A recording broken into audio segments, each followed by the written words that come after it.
Hi, it's Paul Sackett, Good News Broadcast, speaking to Joe Eldridge. Hi, Joe. How are you? Morning, Paul. How are you? Okay, good. And John Anderson. Hi, John. How are you? I'm doing very well, Paul. How about yourself? Okay, good. Race across America, June 12th, cycling through cities nationwide. Cyclists team up in an annual race across America to set a positive example for the diabetes community. Approximately 24 million Americans live with diabetes and 5.7 million remain undiagnosed. Okay, so why do you think so many are undiagnosed? Well, diabetes is a disease that, it takes a while to develop, and there are a lot of people that are undiagnosed because they don't recognize the symptoms quite soon enough. They're symptoms that you might not pick up on as frequently as something else. It's not like having a cold where it's very easy to recognize when you have a cold. With diabetes, you slowly develop diabetes, and you slowly become more lethargic and tired and thirsty all the time. And so it's a slower disease that develops, and some people might not recognize the symptoms as having something wrong with them. They might think that, this is just the way that they're feeling as they get older or whatnot. And am I speaking to Joe right now? Yes, that's correct. And well, you have it as well, type 1 diabetes, but you got it at an early age, right, 10? That's correct. I was diagnosed with type 1 diabetes when I was 10 years old, and type 1, actually, my body no longer produces the insulin, and so I found out at 10 years old that I was going to have to inject insulin for the rest of my life, as well as monitor my blood sugar, and that was 17 years ago, and now today, things have changed as far as the treatments and technologies that are out there. Before, it would take me 2 minutes to monitor my blood glucose. Now I actually use a continuous blood sugar monitor that tells me my blood sugar every minute. I use an insulin pump, and I use a rapid-acting insulin called Epidra that mimics the body's natural insulin that mine no longer produces. And I'm able to really fine-tune my blood sugars by working with my doctor and showing him my training program and looking at my past blood sugar readings to really fine-tune my diabetes management, because the risk with taking insulin is the low blood sugar. And if my blood sugar does go low, then it's going to not allow me to compete in races like the Race Across America or any other race. And also during day-to-day activity, I don't want to have a low blood sugar as well. And so I really look at these devices and these tools to see where my blood sugar needs to be so I can compete as a professional athlete in these top-level races. These are another place where drug companies shine. They're saving people's lives. That is correct, and it's a great partnership that we have with Lanta Solar Star and Epidra Solar Stars. They're not only our sponsor, but they're also the insulins that we use every day. Okay, well, it's a beautiful thing, and that's what, Sanofi, Aventis?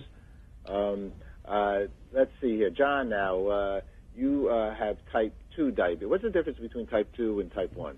Well, with type 2 diabetes, you have two things that happen. One is that you have insulin resistance, which means you're resistant to the insulin that your body produces. The other complication you have is you have a reduction in the insulin that you produce, so you're not producing as much insulin. So between the two, you get a lot of highs and lows possibly, and that's what makes it a little bit a little different to treat and maintain than type 1, where with type 1 you produce no insulin, so you have to introduce it mechanically. Okay, and how did you recognize, because it says here, you didn't necessarily think that this was for real, that you had diabetes? Well, as Joe mentioned earlier, some of the signs of diabetes are not, to the uneducated person, they can be not very recognizable. You feel a little fluish. An increase in thirst. And along with that, an increase in urination. So you're drinking a bit more, you're going to the bathroom a bit more. So it's easy to tie those two together and not say, oh, it's diabetes. For me, my initial diagnosis was something I didn't want, so I did choose to ignore it. Only 13 years later, when I was 42 years old, did I see the signs very, very clearly, and that was, you throw in, weight loss and incredible lethargy and very flu-like. You feel very, very poor. Your thirst increases tremendously, and you lose weight. You're going to the bathroom all the time. Then, when it gets to the point where something happens, and in my case, I collapsed. from 13 years of denial, and then you realize that you really need to stand up and do something about this disease. John, I believe, and I'm even going to take one because I just lost 30 pounds, but I worked hard to lose it. And I got some little pain in my foot, and my foot doctor said, well, why don't you get another blood test? Isn't it just the blood test will tell you the story? Well, that is true. You can go to your doctor. Your healthcare team is very educated on analyzing all your blood data, and they're able to determine what signs are there from things that are outside the blood test. Some of the symptoms that could occur. But yes, your doctor is very, very capable of, and I encourage people to go to their doctor and have it done annually, just to maintain. And that way, if you see some signs of pre-diabetes, which is where your daily blood sugars are starting to escalate a little bit more, and that way you're able to take some steps early, with diet and exercise, and to help, control, the progression of the disease. What it sort of tells me is that if there's 5.7 million remain undiagnosed, that's telling me that those people aren't going for an annual checkup, and with a good doctor who reads the results. I think this is true. I think that a lot of the undiagnosed diabetics, in the country, I think number one, they just don't recognize the symptoms and tie them together. I think the other thing too is that because they don't do that, they're not going to the doctor saying, hey doc, I think I have diabetes. So I think the hand to hand is what leads to an astronomical number. You're talking, you tie the two together, you have 30 million people that are affected, on a daily basis by diabetes. Yeah. Well, we're working on a show for diabetes as well. I mean, we're very into the subject matter, and just did a beautiful show with Ben Vereen, and it's a serious issue. We have a lot of friends, Joe Fraser, a bunch of people that are diabetics, and over the years, many, people come out and talk about it. What's RAAM stand for? I know it's the world's toughest bicycle race, but you guys are going across country? I mean, this is serious stuff.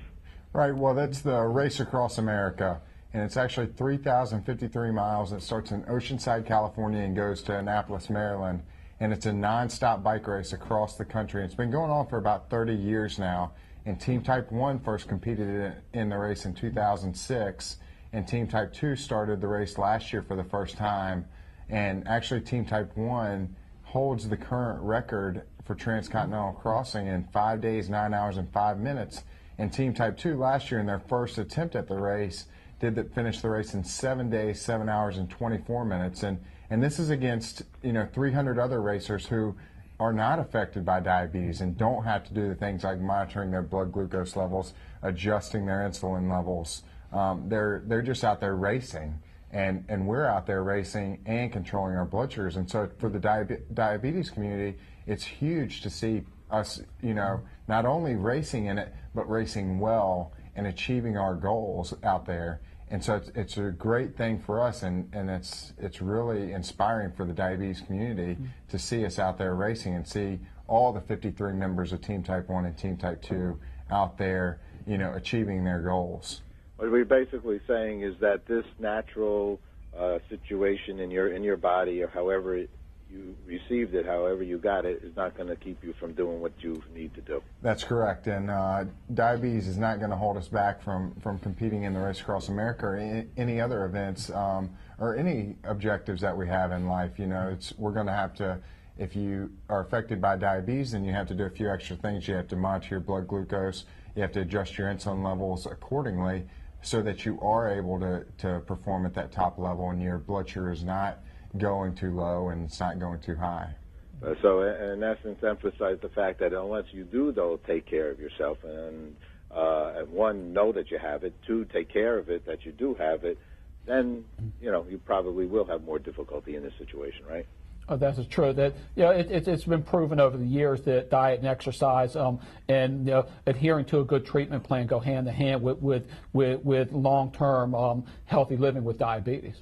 Okay, well, guys, thank you for getting out there. And it's not just an American phenomenon here. This is a worldwide epidemic, I'll even call it, diabetes. And the more and more people know about it, the better off. And maybe those 5.7 million will get checked out themselves, or worldwide. I'm sure it's massively much more. Last quick question for each of you, Joe. What's good news for you? Good news for me is just the progression of the treatment and technology that's come out in the past few years, and I'm very excited about the future of diabetes and where it's going. Okay, John? Well, good news for me is waking up every single day with a positive attitude and being proactive in my life, and then knowing that I'm going to be able to live a long, healthy life with diabetes. Thanks, guys, very much. Thanks for sharing the good news with us. Thank you. Take care.